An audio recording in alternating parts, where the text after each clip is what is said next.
Bab 4550. Tamat. Sialan, Yulita, apa yang kamu lakukan? Ye Zun terkejut. Tentu saja balas dendam, beri pelajaran pada mereka yang menindas kita, Yulita berkata sambil menyeringai. Sebagai tempat penting di Sekte Wendao, tak lama kemudian sejumlah besar murid Sekte Wendao datang berderap. Tetua Cendro yang paling sering menargetkan beberapa orang sebelumnya, memimpin tim. Erik, kalian kenapa ada di sini? Melihat beberapa orang, Cendro tiba-tiba merasa bingung. Maju, tangkap mereka.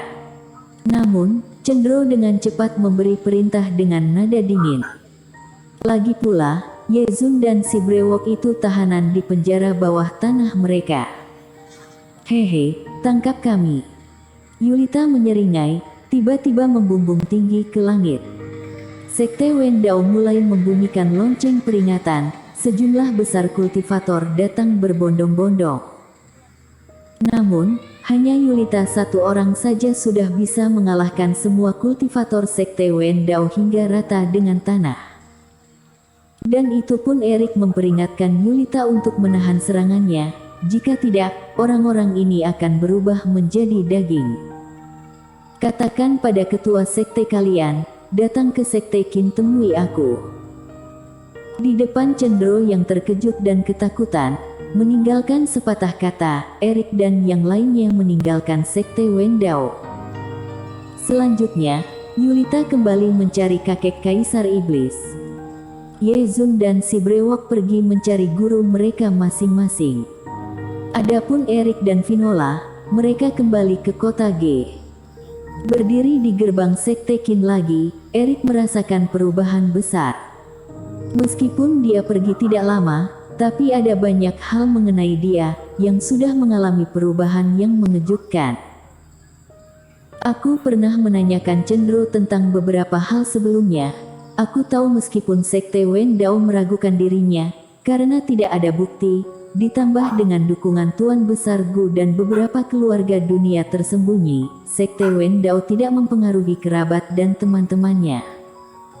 Namun saat dia datang ke sekte Qin, Erik merasakan perasaan dekat dengan kampung halamannya. Tapi sebelum Erik melangkah masuk, dia mendengar langkah kaki. Kemudian, seorang wanita yang bermartabat dan lembut muncul di depan Erik. Nah, kamu benar-benar sudah kembali. Saat Emi melihat Erik, air mata mulai mengalir di matanya. Ibu. Erik juga menangis dan bergegas. Katanya ibu dan anak berkontak hati, tetapi tidak diangka Emi sudah bisa merasakannya bahkan sebelum dia memasuki pintu. Setelah mendengar berita ini, Davison, Deskarman, Bella, Royu, Del. Semuanya berlari dengan bersemangat, sekelompok orang mengobrol tentang masa lalu. Melihat begitu banyak orang yang hadir, Erik pun mengumumkan pernikahannya dengan Vinola di depan semuanya. Beberapa orang di kerumunan senang, ada yang senang dan ada yang sedikit kecewa. Tapi semua orang tahu bahwa Erik dan Vinola adalah pasangan yang sempurna, tidak ada yang merasa kesal karena ini. Mengenai tanggal pernikahan, Erik mendiskusikannya dengan ibu dan memutuskan 10 hari kemudian. Meski keadaannya rumit, untungnya, Erik memiliki kultivasi yang cukup, dan saat tinggal 3 hari lagi sebelum pernikahan, semuanya sudah siap. Selama periode waktu itu, Erik juga bertemu dengan para pemimpin dari 8 keluarga besar dan 3 sekte. Menunjukkan kekuatannya sendiri, membuat beberapa duri ketakutan dan semua berlutut di tanah. Beberapa dendam di masa lalu tidak menyebabkan terlalu banyak kerugian, Erik malas mempermasalahkannya. Tetapi beberapa orang yang tidak ingin dia maafkan, sekarang juga sudah punya kemampuan untuk membuat mereka mendapatkan hukuman yang pantas mereka terima.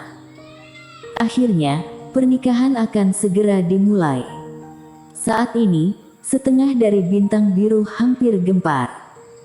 Finola mewarisi segalanya dari keluarga Su dan Erik memiliki koneksi dan pengaruh yang cukup banyak di timur dan barat. Selebriti dari berbagai lapisan masyarakat, baik di dunia persilatan, dunia bisnis, atau dunia hiburan, atau bahkan kantor keamanan kota G dan kekuatan-kekuatan lainnya, setelah mendengar kabar baik ini, semua datang berpartisipasi. Tentu saja, setelah mengetahui detail Erik, mereka ingin mengambil kesempatan untuk memenangkan dorongan dari beberapa kekuatan besar. Dalam hal ini, Erik tidak menolak siapapun. Ini penting untuk memberi Finola pernikahan akbar. Akhirnya, tiba di hari pernikahan. Saat menyambut Finola dari tangan kakek Su, memakaikan cincin dengan tangannya sendiri, kemudian memeluk Finola di pelukannya, Erik merasakan arti sempurna. Tentu saja, pernikahan akbar ini tidak hanya sekali. Setelah hiruk-pikuk berakhir, Erik akhirnya membujuk Emi, kembali ke daratan dunia dewa bersama ibu dan Finola. Saat tiba di dinasti Qin, Emi pada awalnya memiliki beberapa kekhawatiran, takut Alonso dan beberapa anak tidak dapat menerimanya. Namun, setelah berhubungan dengan Dennis, Fendi, Charlene dan Nana selama beberapa waktu, dia merasakan keramahan dan rasa hormat dari anak-anak ini. Emi juga melepaskan kekhawatiran. Hal ini sudah Erik duga sejak lama. Ayah Alonso memiliki seorang istri sebelumnya, tetapi sudah meninggal. Adapun Dennis dan yang lainnya, mereka sudah lama mengetahui bahwa ayah mereka terluka parah dan hanya bisa kembali berkat perawatan Emi dan mereka tidak akan menolak kedatangan Emi. Adapun kerabat dari keluarga Qin, setelah memastikan identitas Erik sebagai pewaris, kali ini Erik kembali dan menunjukkan beberapa trik, tidak ada yang keberatan. Dan begitulah, saat Alonso kembali dari perbatasan, keluarga itu akhirnya bersatu kembali. Jadi, pernikahan kedua diadakan lagi. Kali ini, semua yang diundang adalah kultivator. Semua penguasa 4 wilayah dan 5 dinasti hadir, bahkan Kaisar Bai pun tidak hadir.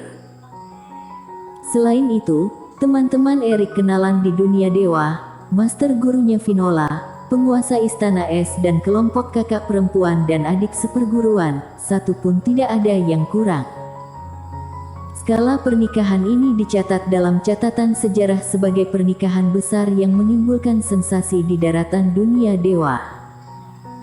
Meskipun dinasti tertentu sedikit tidak senang karena Erik tidak memenangkan putrinya, tetapi setelah menyadari kekuatan Erik dan kekuatan Finola, penguasa dengan bijak menutup mulutnya.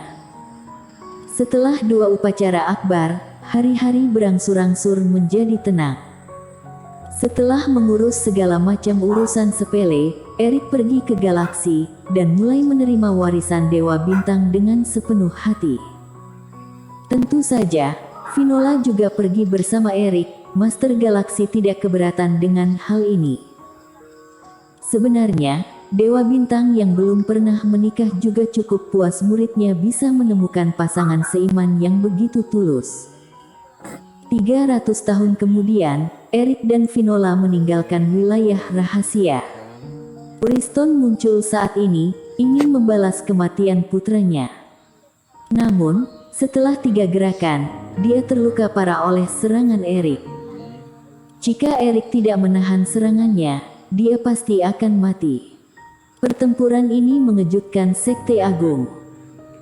Selanjutnya, Erik melintasi dunia dewa, menyelesaikan banyak urusan yang belum selesai, lalu menyeberangi lautan tak berujung, pergi ke benua klan iblis. Mengandalkan kemampuan pencarian naga spiritual kecil, dia menyelamatkan jiwa naga hijau yang terperangkap dan Master Abadi Rui. Master Abadi Rui juga cukup terharu saat melihat murid di masa lalu memiliki kemampuan seperti itu sekarang. Ribuan tahun telah berlalu, Erik melakukan perjalanan ke setiap sudut dunia dewa sambil berlatih, dan akhirnya memenuhi janjinya, mengizinkan iblis Fu memulihkan semua ingatannya. 10 hari kemudian, Sebuah keluarga agung dimusnahkan, termasuk leluhur fase Mahayana, semuanya musnah. Hal ini sekali lagi menimbulkan kehebohan di dunia dewa, namun dari awal hingga akhir, hanya sedikit orang yang tahu siapa yang melakukannya. Meskipun seseorang mengetahuinya, mereka tidak berani menyebutkan nama itu. Master Guru, aku ingin memulai jalan 10.000 alam seperti yang kamu lakukan saat itu. Menggandeng Vinola, Erik melangkah ke galaksi selangkah demi selangkah. Jalan pertapa abadi sangat panjang, tetapi dengan cinta sejati di sisinya, meski jalan di depan berduri, matahari tetap akan bersinar. Tamat. Terima kasih atas kesetiaannya mengikuti cerita Erik Kin dan Vinola Su Better With You. Mimin terharu, akhirnya happy ending. Tunggu cerita-cerita menarik dan inspiratif dari channel Novelia Story. Love you semua.